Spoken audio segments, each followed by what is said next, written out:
actually saying anything, and that is part of the problem. And when you actually live in a place where it is common knowledge, or it is the perception that there is something wrong, is actually as much of a rot as if there was anything wrong. By law, all councillors are supposed to fill in and publish declarations of interest that they may have in relation to the council. Well, I can tell you on the Thanet Council website tonight, there are 8 councillors out of 56 who have not allowed their declarations of interest to be published. So much for Thanet Council becoming more accountable and democratic.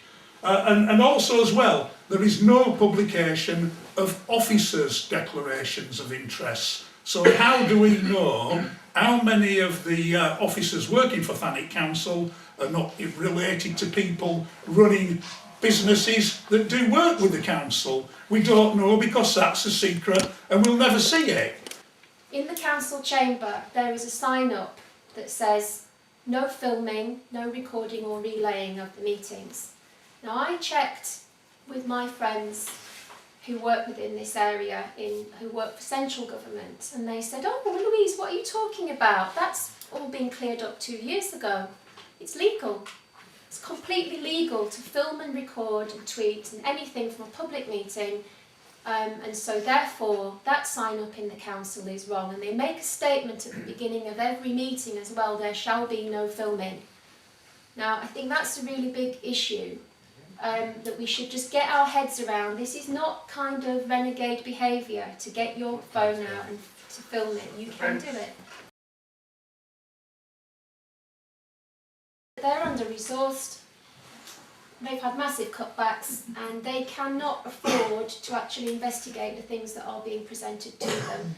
They are looking into things in Thanet, but unless actually someone comes up with some hard evidence and is also willing to put their name to it, they won't actually take anything forward.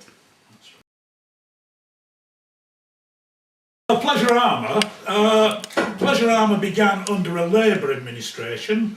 The company who are the developers of Pleasure Armour were appointed by a Labour Thanet Council. The Labour Thanet Council did a deal with an offshore company based in the British Virgin Islands, and we will never know who owns that company. We'll never know because of the secrecy that applies in the British Virgin Islands. That deal was continued on by the Tory administration that took over in 2003, and it's been continuing now under a Labour administration. That deal is corrupt, there's no doubt about it.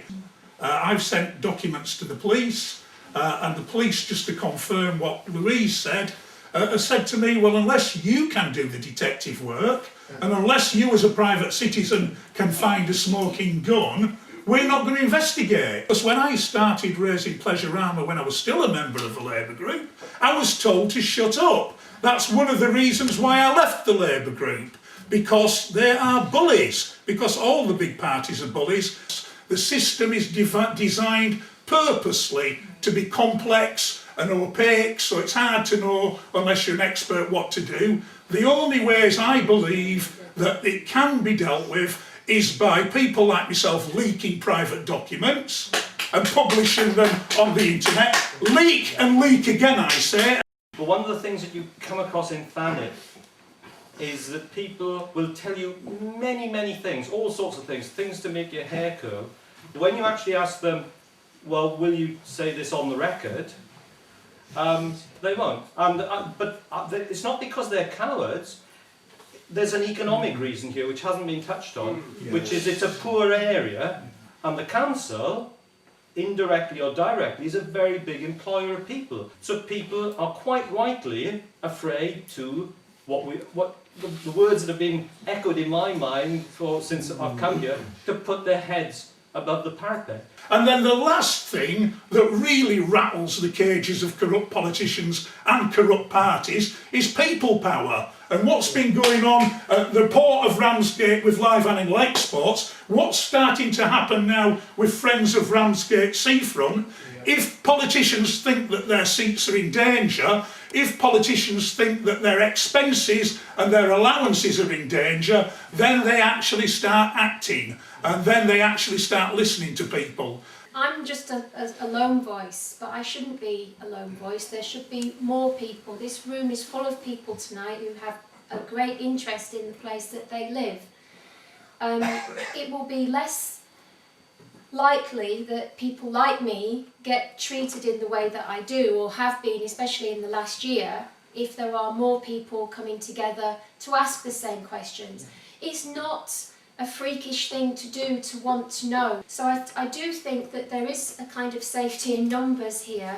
It's not an abnormal thing to be interested in local democracy. You've got to speak out, you've got to be critical, you've got to say what's happening to you, and you have to tell people like us about it.